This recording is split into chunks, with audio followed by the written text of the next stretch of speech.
Halo, assalamualaikum warahmatullahi wabarakatuh. Kembali lagi di channel Sans Gupi.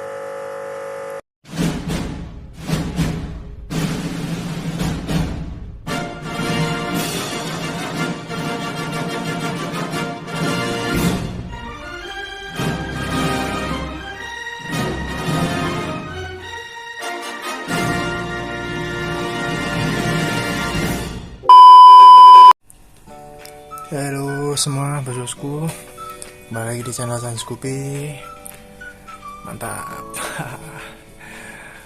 Oke, yang baru gabung di channel ini saya ucapkan terima kasih ya teman-teman. Oke, makasih sudah mengklik video ini. Dan bagi kalian yang belum tahu, channel Sans Gupi ini membahas tentang seluk-beluk semua tentang ikan ya, terutama ikan gupi. Dan bagi kalian yang baru bergabung, klik tombol subscribe ya teman-teman, dan tombol like-nya, dan jangan lupa tombol lonceng ya, biar kalian dapat notifikasi bila kami mengupload video terbaru. Nah, bagi kalian yang sudah subscribe channel ini, saya ucapkan terima kasih banyak teman-teman telah mendukung channel ini. Mantap. Oke, kali ini kita akan membahas tentang ikan gupi ya, yaitu hal yang dapat menurunkan kualitas dari ikan gupi ya. Kan banyak tuh yang bertanya-tanya ya, kok ikannya setelah beranak kok anakannya hancur, pada turun kualitasnya, downgrade semua ya. Nah, ini hal yang mempengaruhi ya. Ini bagi kalian yang bertanya-tanya, simak terus video ini ya sampai habis ya teman-teman, supaya kalian tahu dan anakan ikan kalian bisa stabil ya teman-teman, bisa stabil dan bagus terus. Oke. Hal yang pertama yang dapat mempengaruhi kualitas ikan ya itu tentu saja kualitas air ya teman-teman. Kualitas air sangat penting ya teman-teman. Mau ikan sebagus apapun ya teman-teman, kalau kualitas air kalian buruk, pasti akan menurun kualitasnya teman-teman. Entah itu di performanya ya teman-teman, di kelincahannya, di bukaan ekornya, itu sangat berpengaruh ya teman-teman. Karena kalau kualitas air kita tidak bagus, ikan rentan sakit dan kualitas ikan akan menurun ya teman-teman. Dan juga nanti menurun ke anak-anaknya, nanti juga akan menurun. Nah, itu ya teman-teman. Nah, bagaimana cara agar kualitas air tetap bagus ya? Kita rajin-rajin sifon lah, bersihkan ya teman-teman, bersihkan. Seperti kotoran-kotoran ikan seperti ini kita bersihkan setiap beberapa hari sekali. Dan jangan lupa pemberian pakan juga harus di setel ya teman-teman, jangan terlalu banyak dan jangan sampai sisa ya teman-teman. Lebih baik sedikit tapi habis, kita beri makan lagi sampai kenyang, daripada nanti kalau kebanyakan nanti nggak habis dan bisa menyebabkan kadar amonia meningkat dan kualitas air turun teman-teman. Oke, yang kedua, makanan ya teman-teman. Makanan sangat berpengaruh penting ya, walaupun hanya makanan tapi pengaruhnya sangat penting. Ini juga penting terhadap pertumbuhan ya, pertumbuhan dari buaya sampai ke remaja ini sangat berpengaruh sekali ya menurut saya, pengalaman saya ya. Karena masa-masa awal itu dari umur 0 sampai 2,5 bulan itu sangat-sangat penting ya bagi pertumbuhan dan kualitas ikan tersebut ya. Karena dari makan tersebut banyak zat atau vitamin yang berguna untuk menunjang dari perkembangan kualitas ikan gupi tersebut ya.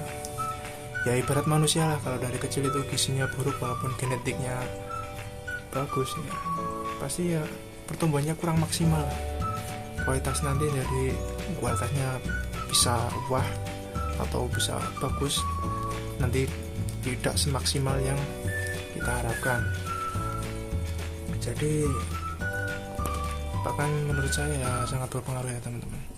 Dan misal kita beli ikan yang genetik bagus atau mahal dan punya anakan kita Dan itu anakan kita beri pelet yang pelet lele ya, misal pelet lele itu ya, yang murah-murah lah, dan dalam jangka waktu yang panjang ya, terus secara terus menerus continue ya teman-teman. Dan saat tumbuh besar ikan akan mengalami penurunan kualitas ya, dari indukannya ya, tidak memperoleh asupan gizi yang cukup. Dan pakan bagus menurut saya adalah pakan hidup ya tetap ya, seperti Artemia tetas, kutu air, casut, dan Daphnia magna itu ya teman-teman. Itu bagus banget sebenarnya, tapi dengan satu ketentuan ya teman-teman, pengolahannya benar. Dan yang paling simpel itu sih, yang paling simpel ya Artemia tetas itu ya teman-teman, tidak berpotensi untuk membawa virus ya, karena kita tetaskan sendiri dan pasti aman ya teman-teman. Tapi ya itu, kita harus menetaskan sendiri, repot ya, walaupun lebih repot cari cacing sutra sih tapi kan bisa agak lama ya teman-teman, itu bisa berkali-kali ditetaskan itu ya teman-teman. Jadi rekomendasi banget, karena Artemia tetas itu saat diberikan makan itu kan hidup ya teman-teman. Jadi itu membuat si ikan jadi lebih lincah dan aktif ya teman-teman, dan juga membuat bukaan ekornya itu lebih lebar ya teman-teman. Jadi bisalah untuk mengupgrade ya teman-teman kualitas dari ikan tersebut, atau maksimalkan potensi kualitas ikan tersebut.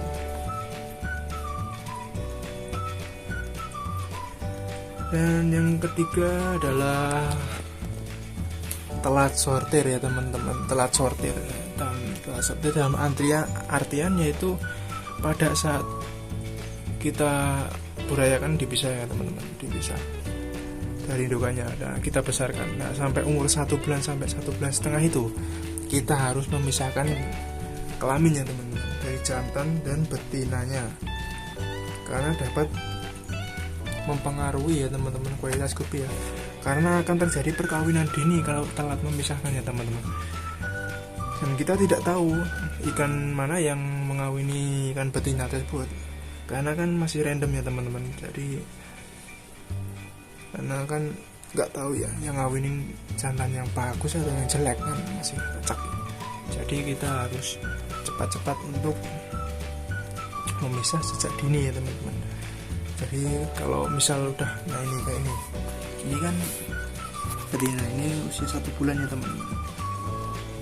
Ini usia 1 bulan sudah kelihatan. Dan ini kemarin itu jantannya cuma 1, ini anakannya sedikit banget ini. Dan anak yang pertama ya teman-teman, ini jantannya ini langsung saya bisa ya teman-teman, karena dikit banget anaknya, jadi saya campur dengan anakan yang medusanya itu langsung dipisah teman-teman, karena kalau terlalu sedikit bisa gawat ini bisa kawin massal ini teman. Nah itu ya faktor yang ketiga. Dan faktor yang keempat adalah melakukan inbreeding yang secara terus menerus teman-teman. Sebenarnya yang belum tahu pengertian dari inbreeding itu adalah kawin sedara ya teman-teman. Jadi misal kita punya anakan, misal kita mengawinkan ikan gupi dari satu pasang dan anak punya anakan, dan anakan ini kita kawinkan sesama anakan tersebut. Lalu F1 nya anakan yang pertama kita kawinkan dengan saudaranya sendiri. Jadi itu yang namanya inbreeding. Dan inbreeding di sini sebenarnya gupi itu yang kawin inbreeding itu sebenarnya punya sisi positif ya teman-teman. Sebenarnya ya, kalau dilakukan dengan tepat yaitu bisa memperkuat genetik pada ikan gupi ya. Tapi ini bila dilakukan yang secara terus menerus, continue ya, berarti punya anakan kita kawinkan dan punya anakan lagi kita kawinkan lagi secara terus menerus, itu dapat menyebabkan penurunan kualitas. Mungkin bisa jadi anakan yang dilahirkan cacat, dan juga kualitas warnanya menurun, dan juga bisa jadi kualitas dari coraknya mungkin bisa amburadul, bisa acak gitu. Dan Seperti itu ya teman-teman. Sebaiknya kalian jangan melakukan inbreeding secara terus-menerus karena dapat menyebabkan kualitas dari ikan gupi menurun. Bukan saja kualitas keindahannya teman-teman, tapi juga kesehatannya teman-teman, dari kekuatan imunnya. Bisa nanti gampang sakit dan juga udah meninggal ya teman-teman. Kalau kita meninggalkan, jadi sedih ya teman-teman. Jadi hindari hal tersebut. Oke, yang kelima ya, mungkin ini terakhir, yaitu ini halnya sepertinya hal yang sepele ya teman-teman. Sebenarnya sudah banyak yang tahu ya teman-teman, tapi ini mungkin bagi pemula ini sangat-sangat belum pada tahu, yaitu mencampur dua jenis atau beberapa jenis gupi, jantan dan betina dalam satu wadah. Ini sangat-sangat tidak rekomendasi ya teman-teman. Ini bukan menurunkan lagi ya teman-teman, menghancurkan ya. Bisa jadi cendolan ya teman-teman.